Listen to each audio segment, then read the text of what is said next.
प्रत्येक मैलतीरावर सणवाराचं महत्त्व वेगळं असतं, खाद्यसंस्कृतीचं महत्त्व वेगळं असतं.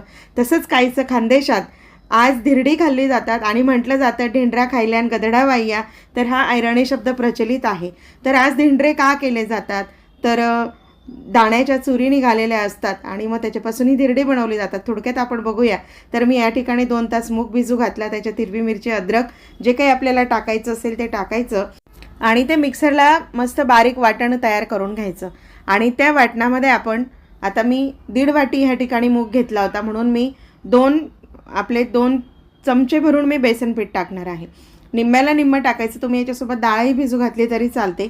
तर त्या ठिकाणी मुगाची आणि चण्याच्या कण्या भिजू घातल्या जातात. चवीप्रमाणे मीठ, हळद, तिखट सगळं टाकायचं आहे. मात्र तीळ आवर्जून टाकायचे आहे. तीळ टाकून झाल्याच्या नंतर हळद, तिखट ह्या सगळ्या जिन्नस टाकायच्या आहेत.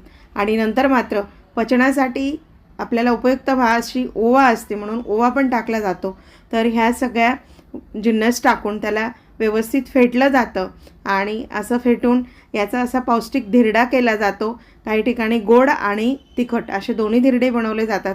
काही ठिकाणी ताडा पुरण म्हणून पुरणाची पोळीसुद्धा केली जाते. तर अशी ही खानदेश खाद्य संस्कृती आणि खानदेशातून माझाही एक लेखाजोखा आहे, म्हणून मी खानदेश खाद्य संस्कृती जपते. तर ह्या ठिकाणी मी हा धिरडा तुम्हाला काढून दाखवते. तर अशा पद्धतीने ही धिरडे काढले जातात, असे पौष्टिक धिरडे निघतात. तर तुम्हाला ही खाद्यसंस्कृती कशी वाटली, तुम्ही हा धिरड्याचा प्रकार करून बघा. ढेंडरा खायल्यान गदडा वाह्या असं म्हटलं जातं. तर मी या ठिकाणी असे धिरडे करून घेतलेले आहेत.